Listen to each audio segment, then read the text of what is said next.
Как да се защитим кожения салон за по-дълго време и какъв е начинът? Останете с нас.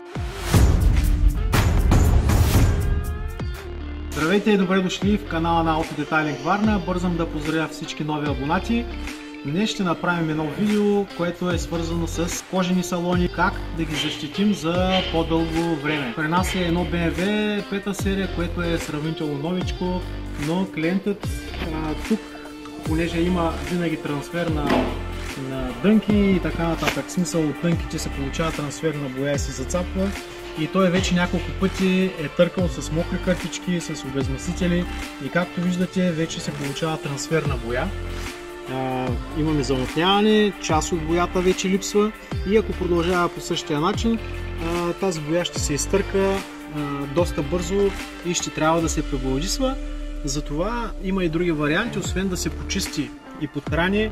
Кожения салон може да се подхрани, но това е временно. Защитата, която е много кратка, затова може да се постави и керамика, импрегнант, или в случая, което ние ще направим, ще поставим защитен лак. Защитният лак според мен е най-добрият вариант. Защо? Защото издържа много повече. Ще го нанесем на няколко слоя, ще го изсушим, но първо ще почистим седалките, ще ги обезмаслим и след това ще започнем с тази процедура. Между другото, всички останали седалки вече са почистени, просто решихме да направим видео за това, защото смятам, че ще бъде доста интересно за доста хора. Така че, ако това видео е за вас, наместете се удобно, а ние започваме. Естествено няма да ви занимавам, вече сме снимали доста видеа и сме направили, който иска може да се върне назад. По какъв начин и как се почиства самата кожа, каквото и да поставим, импрегнант, керамика и така нататък. Първо, който трябва да се почисти, така ще минем първо пръхосмокачка и след това ще започнем да я почистваме. Първо пръхосмокачка.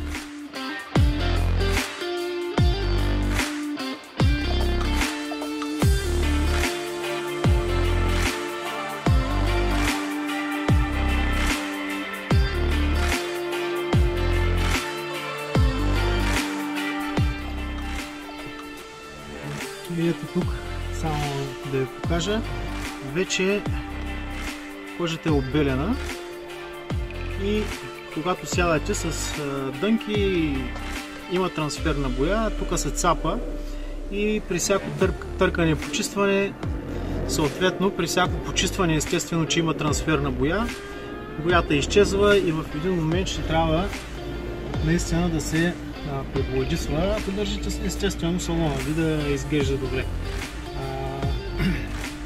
Това е достатъчно, между другото. Почисти се, но при перфорираната кожа трябва да изкараме от вътрешността с пръхосмокачка и почистващия препарат, който естествено прониква вътре. Трябва да го изкараме.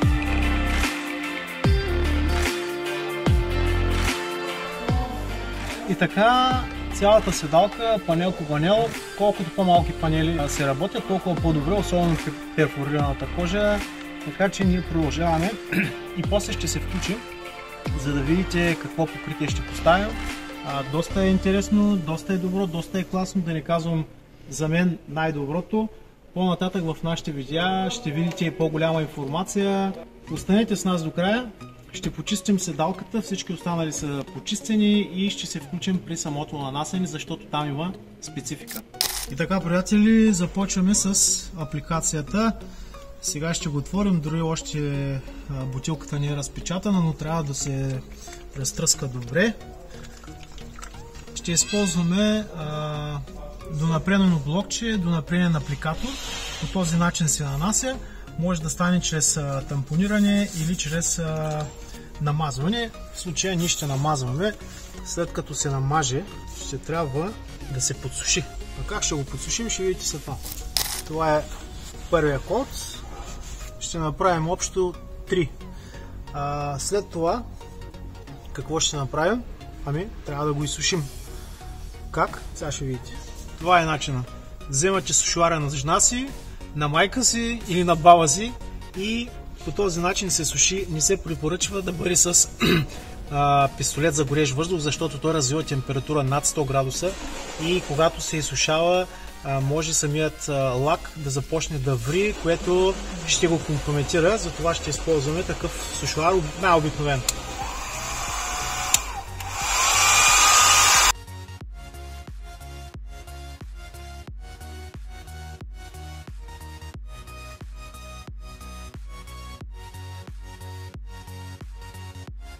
Така изглежда. В рамките на една минута ще бъде сух и ще имаме възможност да нанесем втори слой. Естествено, ще трябва да нанесем на цялата седалка, на абсолютно всички седалки, да изсушим и така ще се върнем тук естествено, но просто ви го показвам по какъв начин ще се случи абсолютно цялата процедура. Това е начина. Ще нанесем, казах, още 2 колта и по този начин ще запазим седалката. Каква е идеята на цялата работа? Идеята е, че когато имаме трансфер на боя от дънки и така нататък, то ще бъде не върху боята, а ще бъде върху самия колт, върху самото покритие. То ще се почиства, но няма да засягаме боята и тя ще си остане такава, каквато е в момента. Оригинална, хубава. Няма да се... Друг е варианта вече, ако решите да пребоядисвате, но знаете, че когато отидете някъде да ви пребоядисват кожата, тогава проблема става голям, защото отивате да се чистите седалката, знаете, когато не е оригинална боята и тя заминава бързо, дават се едни пари много пъти. Другото, което исках да кажа специално за това покритие, че не трябва да се сяда на седалките. Вече утре ще може да се сяда, но има кюр период, през който не може да се сяда на седалките, а той стяга 7 дена. Едва след 7 ден седалката ще може да се подхрани естествено. Ще я подхраним на клиента, то ще бъде безплатно естествено, но тогава ще дойде отново за подхранване. До тогава лакът трябва да стегне и да може да диша, да не се запечатва с абсолютно нищо. И така. И така, приятели, включваме се пак наново една седмица след това, за да подхраним коженият салон. Както казах, лакът трябва да изсъхне напълно. Какво имах предвид? Може да се седне върху седалките 24 часа след апликацията на лака, но една седмица след това трябва да се подхрани, защото все пак самият лак диша. След като диша, той се изпарява и така нататък, втвърдява се, не трябва да има никакво покритие върху него. Сега вече ще ги подхраним. Сега какво мога да кажа, което забравих да кажа в началото, когато колата беше при нас. Лакът може да бъде матов, може да бъде и гланц. В случая този лак е мат, защото и седалките много рядко се използва гланц, но все пак има и лак, който е гланц. И така, през тази една седмица се случиха и доста работи. Говорихме с представителя на този бранд. Той е свързан с кожа, естествено. Какво мога да кажа за това? Имат доста продукти, които ще ги видите. След малко ще пуснем и видео за самата компания, за самата фирма, каква е така нататък. Много се радвам, че попаднах на нея. Не са случайни, водещи са не само в България и тази защита наистина е добра. Какво искам да кажа? Единият вариант за светли салони, това е импрегнант. Импрегнанта не издържа много. Да речем 2-3 месеца максимум, след което пак трябва да се нанася.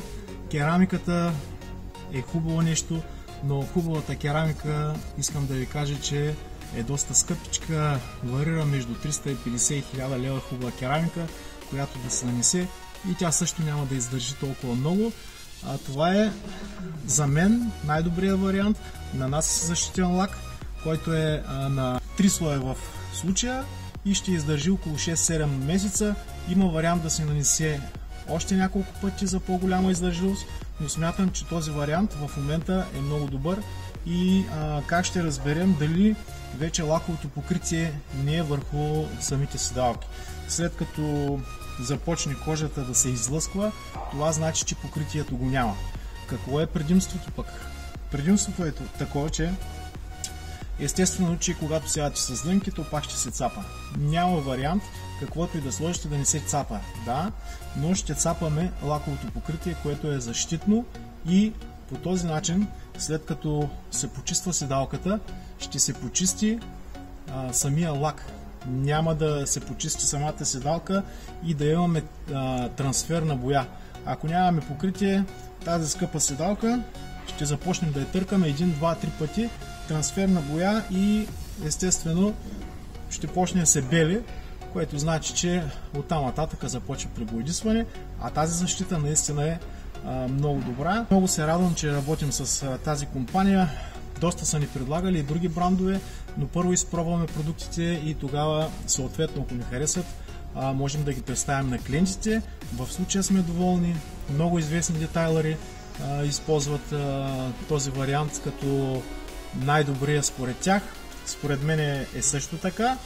Ще видите видеото и ще ви представим всичко. LeatherTech е английска компания с 21 партньори по целия свят, включително и в България. Основателят на компанията партнира с University of Northampton за разработка на продуктите. Това е водещият университет за кожени технологии и изучаване на кожа в света. Продуктите са от най-високо качество и с голяма устойчивост. При извършена качествена реставрация резултатът е съпоставим с фабричната кожа. Продуктовата гама е най-широката в сферата си, като включва продукти за почистващи препарати, продукти за реставрация на лицевата кожа в автомобилната индустрия, почистващи препарати и протектори за пластмаса, алкантара и винил, ароматизатори, бои за чанти, якета, обувки и мебели, крафтлайн за кожени изделия от необработена кожа, почистващи препарати, протектори и бои за велур и набук, комплекти за ежедневно ползване, перфектни за хората, които желаят да си поддържат кожените вещи чисти и защитени.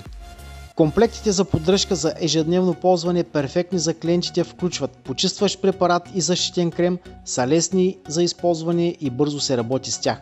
Всички протектори имат дълготрайност до 3 месеца. Боядисаните якета не губят мекотата си, а точно обратното. Продуктите се нанасят посредством пръскане с пистолет или до напренова гъба тампон.